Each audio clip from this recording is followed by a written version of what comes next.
In this edition of RPPV News, we find out the worst possible time to speed. It's the battle of the council budget, and live music is back. Hello, I'm Catie Sharp. Welcome to the latest edition of RPPV News, bringing you stories from across the Mornington Peninsula. The Easter weekend was an incredibly busy one for the peninsula, with crowds of Melbourneites streaming down to enjoy the warm weather. Local police carried out Operation Nexus over the weekend, focusing on drink and drug driving, speeding and using a mobile phone. Mornington Police had a bizarre experience at 2 a.m. on Saturday morning while they were attending a two-car collision on the Peninsula Link in Baxter. As they directed traffic around the affected cars and emergency vehicles, officers watched astonished as a grey Mitsubishi sped past them at well over the limit. The driver, who was from Keilor East, was promptly pulled over and breath tested, and after returning a positive result will now get his own day in court. The proposed Mornington Peninsula Shire budget is up for public comment, and lines are being drawn between councillors. Councillor David Gill of Red Hill Ward has aired grievances in an article written for MP News. He claimed officers were attempting to dominate the process and to mastermind outcomes without being held responsible. The article led to a strong response on social media from Seawinds Ward Councillor Kerry McCafferty, who called the feature desperately unoriginal rhetoric. She spoke to RPPV about her frustration. People are getting fed up with the left and right, with the us and them, and with the division.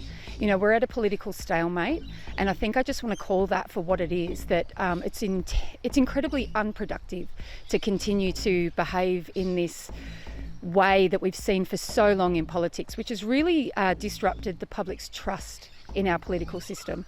And I think the only way forward is, the only impasse we have is through the centre. And I think what we need to do, or in my view, I'd like to see us coming together, working collaboratively as a team, really for the best outcomes of the community. And this us and them and this division is not going to get us there.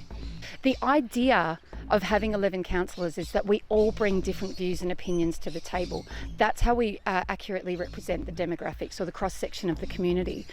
But we actually need to be able to work together as well. That's incredibly important. So I think that respectful dialogue, appreciating each other's differences and bringing those things to the table to work collaboratively, rather than focusing on those differences and creating divide and division. And I think that when we communicate these issues to the public, it doesn't give them a great sense of trust.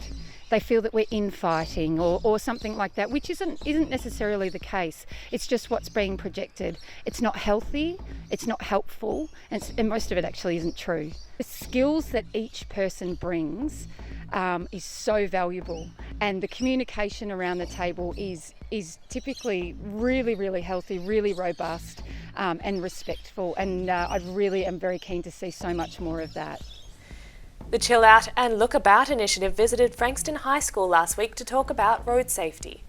The project was set up last year after the tragic death of Frankston High Year 9 student Dylan Briggs, who died while riding his bike home from school. Dylan's family, friends and classmates were determined to honour his memory by working towards reducing the chance of this happening to anyone else. They developed road safety resources, including lesson plans for teachers and workshops for students. Their key message to kids cycling is chill out and look about.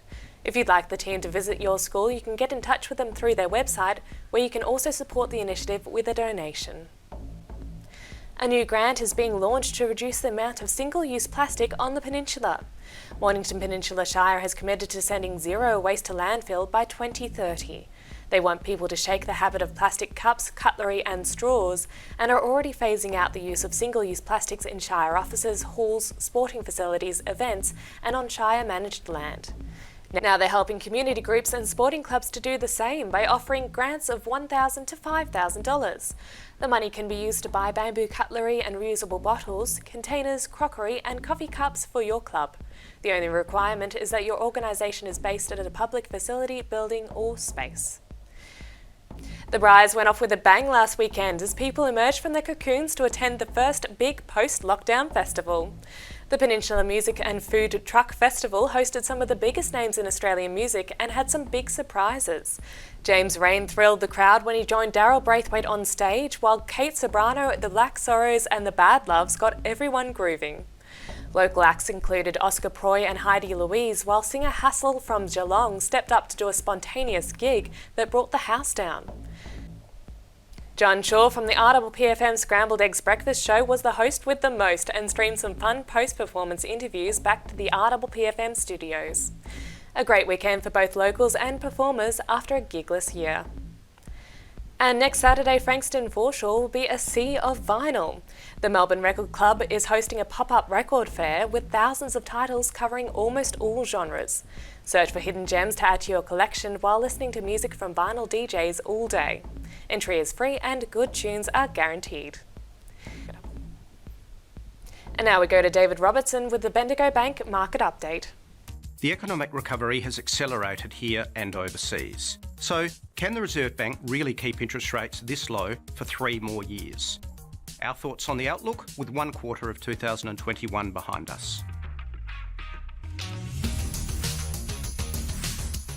The first 3 months of the year was one-way traffic for strong economic data, measured by jobs growth, business confidence, export volumes and the property market. Residential property prices rose in March at their fastest pace in over 30 years, which is a challenge for housing affordability and for those trying to get into the market. But the RBA are looking at the positives this brings, including consumer confidence and household spending, and are insistent that this is an issue for lending standards and perhaps other prudential levers to pull, but not for interest rates. The market isn't so sure, now factoring in higher RBA interest rates by the end of next year, which would be consistent with the sharp fall in the unemployment rate, down to 5.8% in February, and further upgrades to GDP growth. The International Monetary Fund is now forecasting 4.5% growth for our economy over this calendar year and 6% growth for the global economy, although this remains highly dependent on vaccine programs here and abroad and ongoing fiscal support. The largest upgrades from the IMF were for the United States and the UK, both who are well ahead on vaccinations compared to European Union countries and most Asia-Pacific nations. So again, the vaccine is the key unknown variable ahead and is the only realistic bridge between the surprisingly strong economic position we're in today and the even stronger conditions that the financial markets are implying we're heading towards. The markets aren't always right when it comes to these types of projections, but it is worth reflecting on the recent positive news beyond vaccines from the US. Biden's $1.9 trillion support package followed with the $2.2 trillion US infrastructure package, driving a sharp rise in US sentiment, including the ISM Manufacturing Index up to its highest level since 1983. As a result, stock markets are back near record levels in the States, and while our markets have lagged the US, we're still up 8% year-on-year compounding over the last 3 years, and similar returns over the longer term. Given the official cash rate is 0.1%, this is great news for investors and for super funds. But like property markets, the question is how sustainable this will be as interest rates start to rise. For the moment, the optimists are in the driver's seat. So, assuming more good news is coming on the path to the post-pandemic economy, like the Trans-Tasman travel bubble, and as long as fiscal policy is correctly calibrated, best stick with the optimists.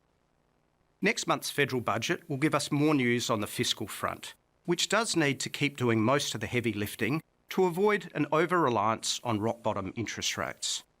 By then, we'll also have a read on how the jobs market is coping post-JobKeeper. But the high level of job vacancies should also give us cause for a cautious optimism. And that's the market update from Bendigo Bank. And now we have Nicola with the coming week's weather report. Hello, I'm Nicola with your RPPV 7-day weather forecast. Today we are looking across the beauty, which is Western Port. Today, Saturday, the 10th of April, brought us a wet cooler day with a high of 17 and a low of 9. Sunday sees much the same situation, with the rain continuing. We will be rugging up with a high of 16 and a low of 8. Monday sees the rain easing with a warmer high of 18 and a low of 10. Tuesday brings us mostly cloudy day and only a 10% chance of rain. We can expect a top of 21 and a low of 9. Wednesday, the 14th of April, sees those showers returning with a top of 22 and a low of 14. On Thursday, high cloud cover and a 70% chance of ongoing showers. We should reach a high of 19 and a low of 12. And finally, Friday sees the showers easing with another top of 19 and a low of 10. Well, that's all for this week. Keep those brollies close and find a nice warm fire to cosy up to if you can. Next week, the lovely Patricia will be taking us to a local farm gate. Until then, take good care. And now to our surfing guru Muzz with the Surf Report. Welcome to this week's Mornington Peninsula Surf Report. It's Muzz here yet again. After not a bad Easter aways and very warm conditions, which is very unusual for Easter. There was waves most of the time, onshore and horrible I think on Sunday, but the rest of the time there was a bit of swell came up as predicted on Monday. This week we're looking at the last of our mild conditions today, which is the Thursday, with a sort of change coming through tonight, not a strong one. Tomorrow we might get northwesterly swells and a slight increase in the swell. Likewise Saturday, and then we get hit by the big Antarctic blast. So Sunday expecting a very big swell, like very big, probably as big as we've seen this year. And unfortunately it's going to come with very strong onshore winds, like not even west-southwest by the looks of it, more south-southwest. So it's going to mean cold, blustery conditions. However, there will be big waves, so some of the protected waves inside breaks inside Western Port Bay will have waves. Unfortunately, it's probably going to mean that those 2 or 3 places are going to be horrendously crowded because there's not a lot of options in our coast when the wet conditions are like this. So, and that's going to run through Monday, and then Tuesday the wind will turn offshore and the swell will start to back off a fair bit. So there's still a good chance there'll be waves right through.